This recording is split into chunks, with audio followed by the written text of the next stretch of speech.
go ahead and give it a couple seconds because I know how long it takes for the stream to get started. Looks like I have full health. Lapse time has been 4 seconds. I see the buffers. Alright, let's roll. What's up, ladies and gentlemen? How's everybody doing tonight? As you can see, old pal Jeremy here by myself. Like I noted earlier, Curtis is at school dealing with school stuff, and Matt Wilbrock is with his wife celebrating their 2-year anniversary. So it's just going to be me. It's another reason why I started so late. It's 8:34. I got a feeling I'm not going to be talking a ton, so I kind of wanted to at least, start it a little later and go from there and see what happens. Oh, this is awesome. Trying to switch out of the full screen and it won't. So we may not look at anything else pertaining to other games unless I'm able to. Oh, there we go. I'm back. We back. Maybe. Nope. See if I can minimize it.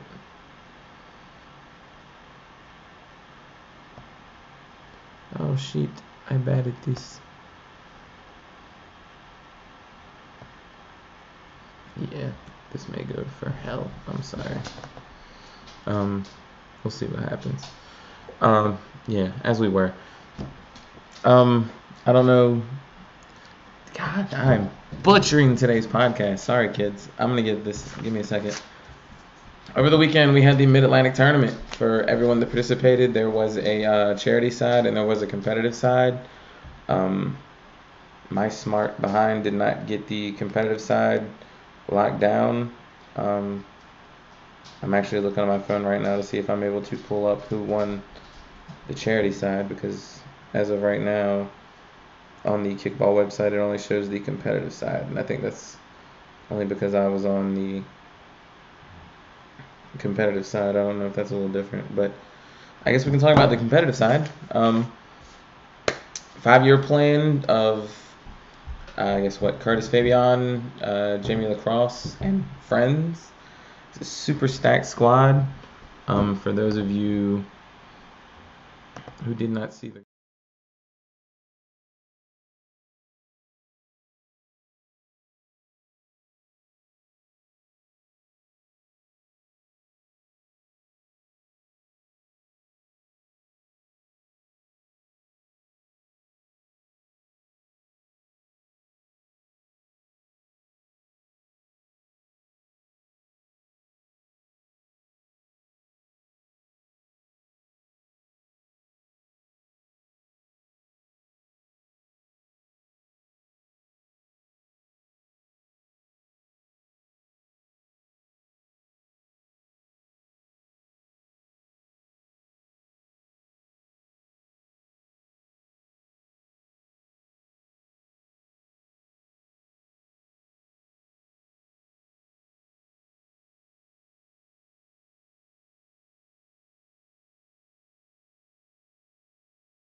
overrun or what happened.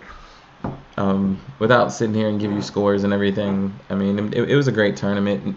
Brent, as usual, per usual, great job on getting everything together. It looked amazing. The fields were pristine. Even the grass fields looked amazing. The turf fields were great. There was no real drama, no real problems. Everything ran smoothly. We had refs for every single game, even the charity side. It was perfectly ran as usual. I mean, Brent, you know how to run a tournament, sir. Keep doing it. If anybody ever tells you different, they don't know what the hell they're talking about. I mean, everything was on time. You know, nothing was super rushed. Everything was taken care of. I mean, from me personally, I had zero complaints outside of the wind, and then towards the elimination rounds, it was the rain that was just disgusting for the middle of May. It was like damn near felt like freezing rain. It was that bad. Besides that, tournament perfectly ran. From the pictures I saw at Peabody's, because I never go to the bar, everybody was having a good time. 5-year plan was hanging out. I mean, I saw Fagel took a handful of pictures. Felicia, who's in and out of this league, took a couple of pictures. I mean, everybody was having a great time. It was a perfectly ran tournament. After party looked fun. I mean, kind of wish I would have made it, but it is what it is. Everybody had a great time. Great job to all the, not volunteers, but the people that volunteered themselves to ref. They did a great job. I mean, there was maybe 1 or 2 questionable calls, but it was nothing obnoxious that, you know, completely turned a tournament game around. I mean, all 4 games that I was in with loose cannons, everything was perfect. There was no drama. I mean, there was 1 or 2 close calls, but that happens in every every tournament game, because, you know, this is first spot for Vegas, you know. But I mean, nothing too outlandish. Like, there wasn't a blatant, you know, 5 steps over on an encroachment. You know, everything was well ran, well done.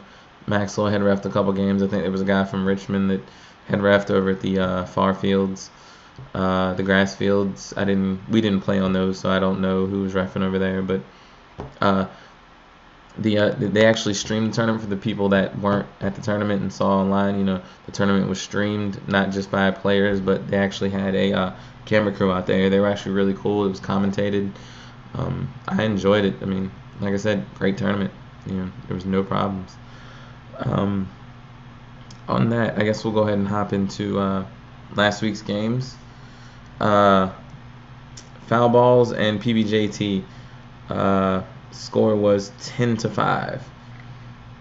Not being at that game and actually being in the middle of a game myself at 6:30, I wasn't able to catch much. I tried to find the shout-out thread, but being the tournament was this weekend, there was a lot of stuff to find or sort through to see if there was anything about that. So I may or may not. I'm stalling because I'm actually looking, but without taking a couple minutes to literally run through everything, I didn't see a shout-out thread. If there is, somebody post in it, and I'll take it from there. Yeah, I'm sliding through pictures.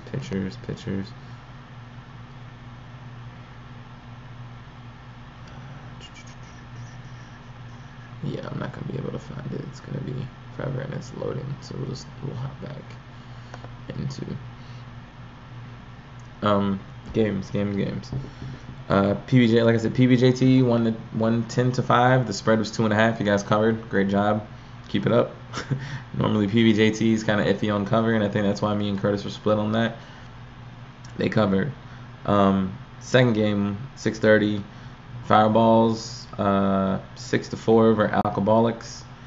I think I may have seen 1 kick. I can't remember if it was TJ or it was Tucker. Tucker blasted. It was one of the two. It blasted.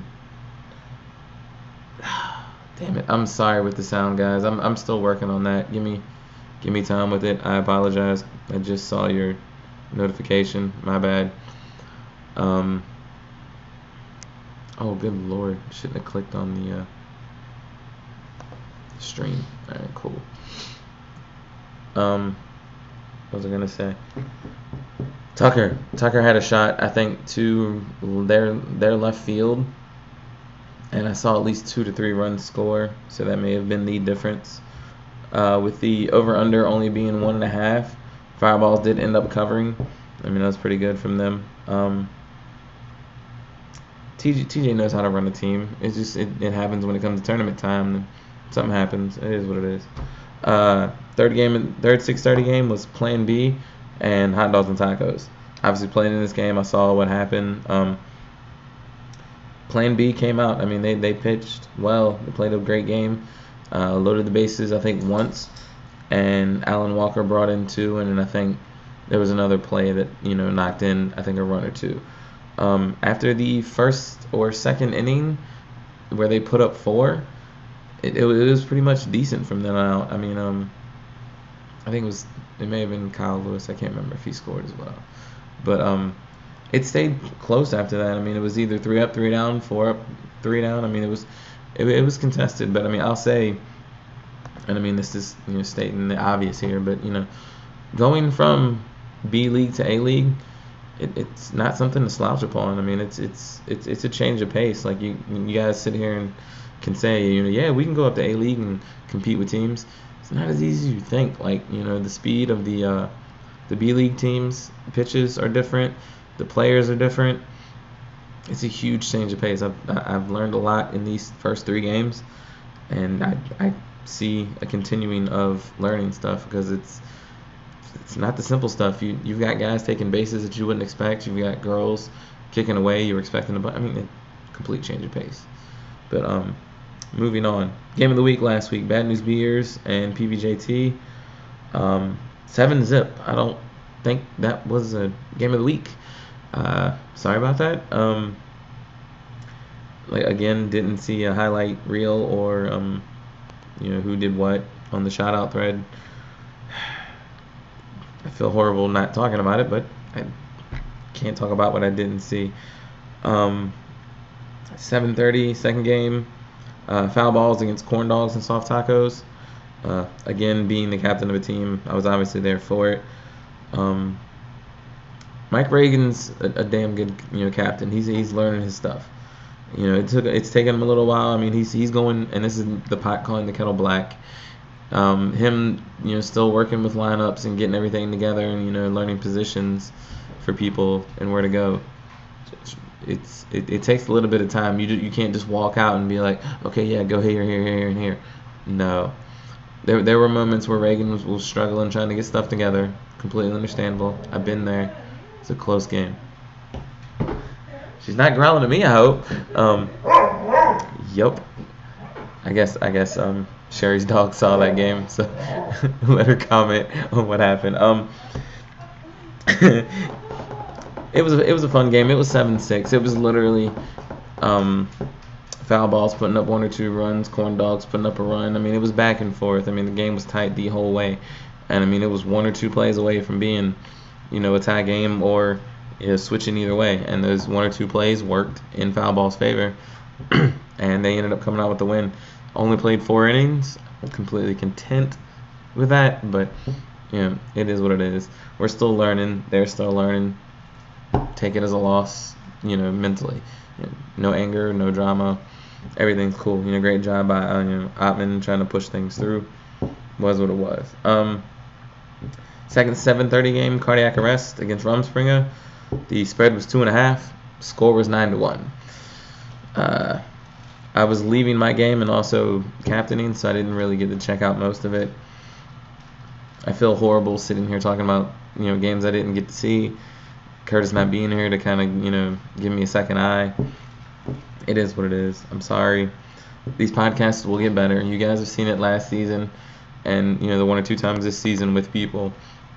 It's a lot easier to talk about games when you have multiple people here with multiple eyes trying to see multiple games. I mean, that's why I tried to shoot for 3 people on a podcast, because then you have kind of each field covered and going from, making it easier from there. But I apologize. Didn't see a shout out thread. I know I've said this multiple times. I'll lay off of it.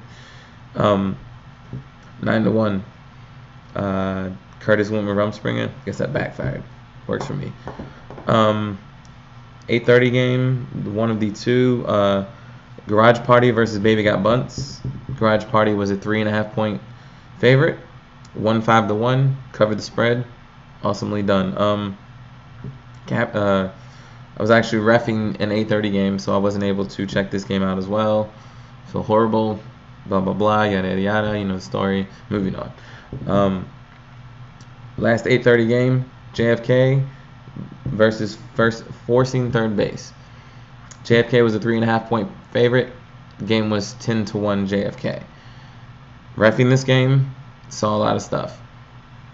Haas and Jeremy Chappell slinging a rock. They both were. Haas was hitting the corners. I mean, he was hitting them so well that I was missing a couple of them, and it was catching heat for it. Noticed my error, fixed it, went from there. Jeremy Chapel as well, dude. If there's a most improved player, at least from a position aspect, like pitcher, Jeremy Chapel's it. Like from I want to say last fall. What are we now? Spring? Last fall, then playing winter up until now, dude. His pitches have went from pretty much, I want to say, and I hate to say it, meatball pitches, to now literally pitches with movement, pitches that bounce. I mean, dude, playing with him in winter, I saw him mature a lot as a pitcher and able to work batters and seeing batters or kickers, like, okay, look, I know this person, he usually takes the inside pitch, or she takes the outside pitch, or she likes to kick. He's really picking up quick. He's seeing what is going on, what's working, and then having Josh Del Carr as your catcher, kind of I want to say guiding you through. And I saw it mostly through the game. Josh was like, hey, try this, work in. He was pointing in, pointing out. Little small stuff like that can change things. I mean the score was 10-1, but dude was slinging the rock. The pitcher can't do everything. I'm sorry, Tesla. I'll stop talking about kickball. I'm sorry. Not most improved pitcher. Love it. For JFK, like I said, Haas was slinging the rock. CJ had a in the park home run that was actually a single. It's one of those throwing around and just getting crazy with it. The team itself they'll eventually learn that try to hold on to the ball, don't throw the kicker out. Eric Stevens was getting on. I think JC was not there. They pretty much had a bare bones squad. I think Karen was 2 for 2. I do remember. That's one thing I remember. Kelsey did well. The team as a whole did great. They kept it simple, did their job, and won the game 10-1. They played it well. And that's it for last week's games. I did not hear the over/under for Jeremy Chapel pep talks, so I'm not able to give you guys that. On the spread, calls between me and Curtis. Curtis had 5 correct out of 8. I had 6 out of 8. So when Curtis comes back next week, or Curtis, Wellbrock, and Brent, depending on how we get this all worked together, Curtis will be drinking something stupid. If you guys want to come up with something, help me out. That's perfect. Go ahead and jump into this week's games. 6:30 left field. Bad News Beers against Foul Balls. Bad News Beers is a 1.5 point favorite. After their win last week with Bad News Beers, I'm gonna go ahead and roll with them. I'll get Curtis's picks up later, but for now I'm just gonna go who I go with and pretty much leave it at that. Tesla, I can't let you out. I'm streaming on a podcast about kickball, and being that you don't speak human, you don't know what I'm talking about. You just want to go outside and you're giving me the doggy look. I'm fine with that. She wants to go out. Anyway, Field 2, Rumspringa versus Hot Dogs and Tacos. Rumspringa is a 0.5 favorite, or half a run favorite against Hot Dogs and Tacos. Completely understandable. Rumspringa is still Rumspringa. Hot Dogs and Tacos, the A team is, like I said, we're still getting chemistry. It's, like I said, going from B to A, completely different animal. Not as easy as we think it is. 0.5 runs, completely accurate. This week, I'm actually not going to go against my team, because last week I did, and we ended up covering. That would have been 7 out of 8, not 6 out of 8. Live and you learn. Third game of the evening on field. Let me make sure I got the names right. Okay, yeah. Right field, that would be Plan B versus Alcoholics. Plan B is a 5.5 run favorite. Alcoholics, you guys have been getting a tough schedule. Sorry. You're also going to get another week of a very hard and very well, meshing team. Plan B is not a joke. Played them last week. They weren't bare bones, but they were about 14 deep. They put up 5 on us, with new and better people. Try to keep it under double digits. It's the easiest way I can explain it. 7:30 games. PBJT versus Baby Got Bunts. PBJT is a 4.5 run favorite. Baby Got Bunts, still a brand new team. Wallenwaber's still getting them kids together.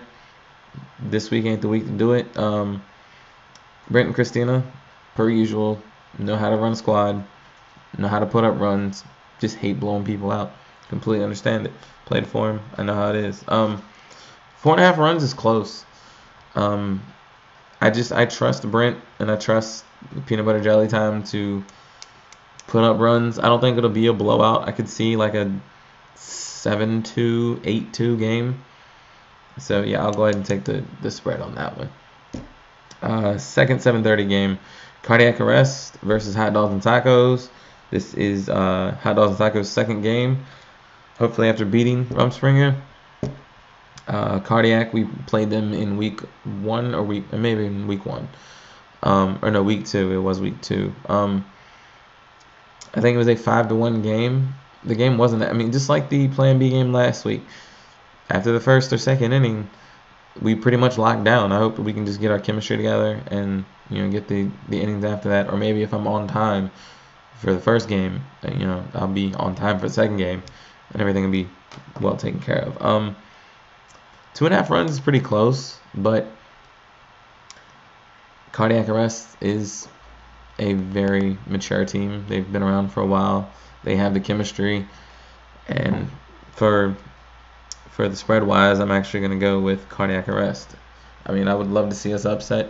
I want us to upset. Obviously, I'm not going to come into this game and it being a close game and have me go and pitch. I'm not that stupid. I mean, for betting purposes, I'm going with Cardiac. But if we win this game, I will take this L in the picks all day. Sorry. Oh well.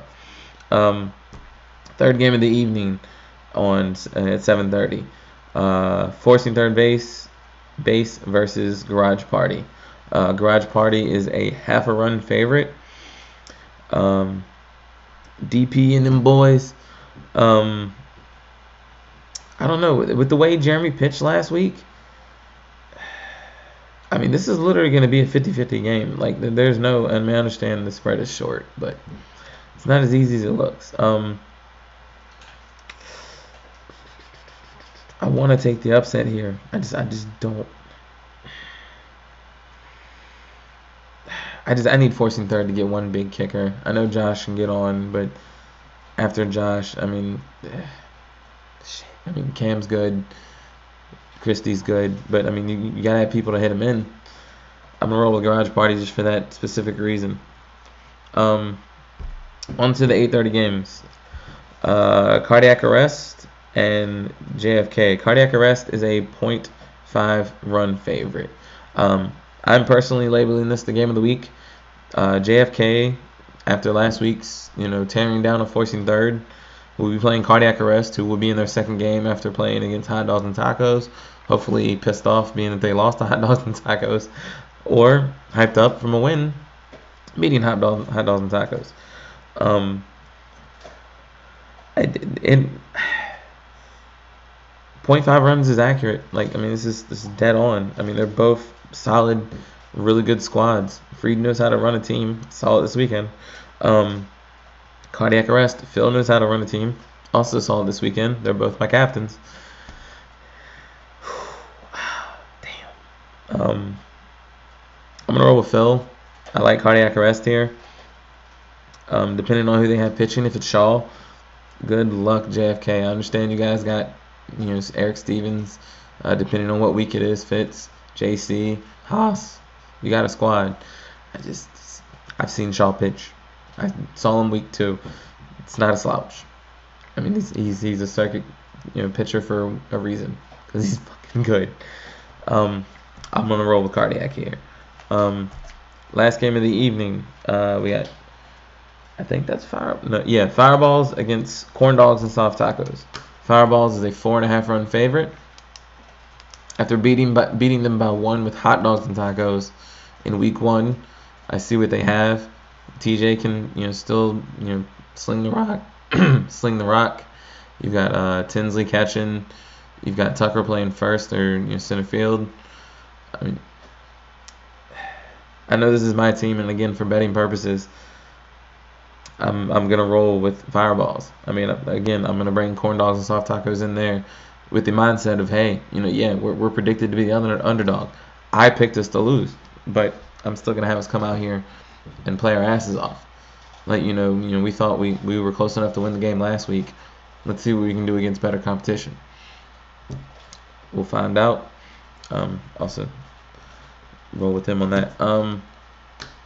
I do see by looking at the games for this week that there's only 4 people volunteered for home refs this week. Understood. I mean, people have lives, people have stuff to do, or people are captaining and playing. We need people to sign up to be refs for games. Like that's what the league is still missing. There's Curtis has been trying. Like I said, Curtis has a sign up group going on. You sign up for games, you get entered into a raffle to maybe get free season swag, shirts, headbands, etc., coupon codes, this and that, yada yada yada. Sign up to ref, man. It's not hard. I mean, it doesn't have to be head refs. I'm assuming it does have to be head refs. Now looking at only head refs are the ones added, but talk to Curtis, talk to Freed, talk to people that know how to ref. Learn how to ref. It's really not hard work. And I mean, if you're getting some sort of money back or swag in return, why not? Dude, and I mean, you get to sit there and watch the games, and then you can start a shout out thread and I'll be able to see it and talk about the games that I didn't get to see. Heading to the bar, just like last week. There were more people last week at the bar from what I saw. Didn't go. But Curtis keeps stressing, get out to the bar. Show your faces. People in the league, they want to see him at the bar. We want to make sure we earn the money we put into making this bar a sponsor bar. Head out. Show your face. Drink a little bit. Take some pictures. Do the bar buzz with Brad Galt before he gives it up.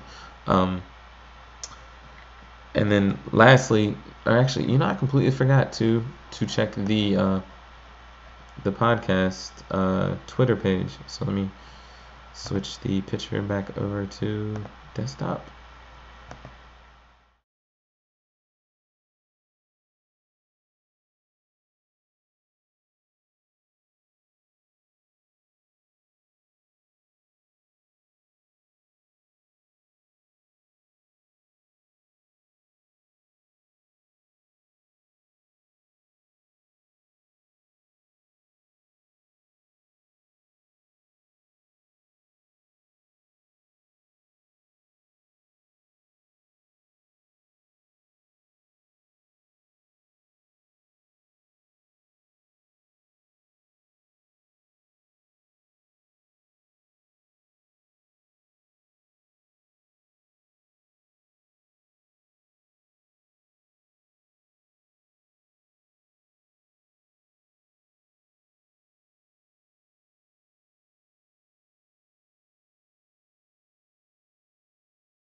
Draft League. Starts in a couple of weeks. I want to say 4 or 5 weeks. Get out there. Get signed up. From what I saw earlier in the week, there's maybe, I think 2 girls away from being another team announced. Sign up for Draft League. It's a fun-ass league. I said it last week. I'll say it this week. Sign up. It's fun. You get to play with people you would more than likely never play with or have never played with before and want to meet. I mean, I never personally met Gene Eford or Randy Devlin, or there were even people like Kyle Tyson that I had never met up until I played Draft League. And even up to last season, I was not friends with Ryan Warner, I was somewhat friendly with Frank Council and Emily Council now. It's just, I mean, it's a fun ass time. I hate to sit here and harp on it and bring it up multiple times, but it's a fun league. Get out there, you know, you get to play kickball in the summer. You can hang out with people you never met. It's that simple. Go out, sign up. Besides that, I'm pretty much done. I didn't see much posted in the talking thread. Besides people talking about me being delayed. Outside of that, don't see. That's a bunch of people saying, you know, thumbs up. All right. Being that's it. I didn't see any other posts. I appreciate it for everyone that came on and looked. I haven't been able to look at the dashboard and tell you how many people are. Oof, one person watching. Word. Thank you. Thank you to that one person, and I hope it's not me. For myself, no Jamie, no Josh, no Brent, no Curtis, no Wilbrock. Enjoy the games. Stay out of trouble. Have fun. Play some kickball. Have a good night.